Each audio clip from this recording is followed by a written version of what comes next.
Përshëndetje të nderuar miqtë e mi, përshëndetje të dashur ndjekës. Tani dua të ndaloj pak tek marrëdhënia e Gjestit edhe Ermirës. Unë në fakt e përmenda që parë Ermira Çaushollin, por dua t'i jap pak rëndësi tani më shumë. Ermira, natën e mbrëmshme që në momentin e parë kur hyri në shtëpi, tregoi një afeksion, tregoi një dashuri, tregoi një respekt, një ndjesinë e një nënës pranë Gjestit. Ajo, duke biseduar me Gjestin, e pyeti një fjalë shumë interesante. A je i lumtur? Gjesti i tha që jam i lumtur. Faleminderit Zotit, tha, për këtë derë të madhe që ma ka hapur, për këtë surprizë të bukur që ma ka bërë, jam, tha, unë i lumtur. Nga ajo tha që unë kam kaluar, nga ajo tha që unë kam vuajtur, unë jam i lumtur. Ermira tha, nuk ta bëra kot këtë pyetjen, nuk ta bëra pa arsye. Këtë pyetje ta kam bërë për të vetmen arsye sepse tha, unë dëshiroj të shoh dhe dëshiroj të jenë të gjithë të rinj dhe sidomos çunat e moshës 24 vjeç, i dua tha të jenë shumë të lumtur. Unë tha kam vetë vajza dhe gëzoj kur ata gëzojnë. Ermira u mundua që t'ja lehtëson Gjestit qëndrimin në shtëpinë e Big Brotherit, sepse ndoshta në sy të Gjestit lexoi një mërzitje të madhe, edhe pse Gjesti i tha jam shumë i mërzitur, tha, këto ditët e fundit kam qenë tha shumë i mërzitur në këtë shtëpi.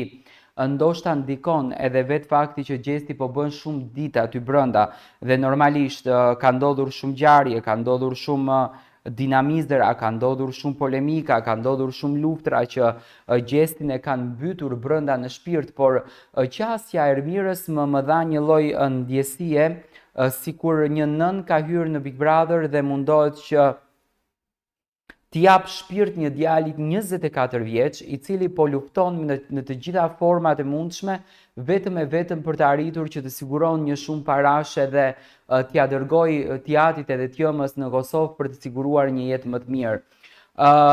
Ndjeshmëria njerëzore dhe shpirti human i këtyre njerëzve si Ermira është për të vlerësuar.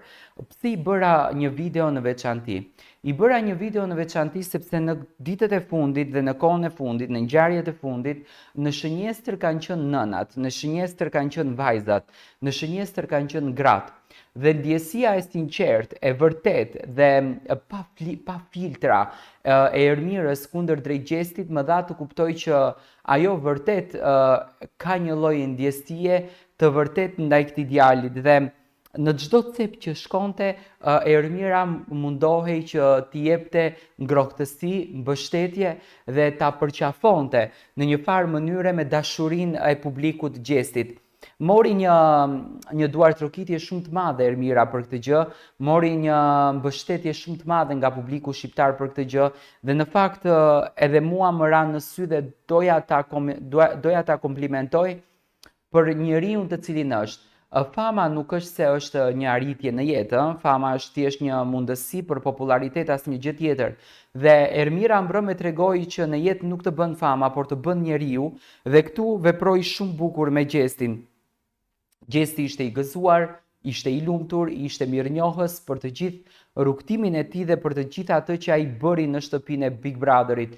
Por biseda që bëri me Ermirën, afrimiteti që kishte me Ermirën, sepse ndoshta edhe Ermira e vërejti që të gjithë e injoruan, askush nuk e afroi, të gjithë i qëndruan sa më larg, të gjithë mundoheshin që ta injorojnë apo e shikonin me atyrin të Zilis, që është një djalë shumë i preferuar, por sipas tyre nuk ka bagazh, ndërsa Ermira i qëndroi më shumë si nën, edhe i tha që gjatë gjithë kohës që më je dhimbsur, do me thënë më je dhimbsur, nuk është e lehtë t'ia thuash një djalit brenda formatit dhe sidomos duke qenë moderatore e një formatit si Top Channel.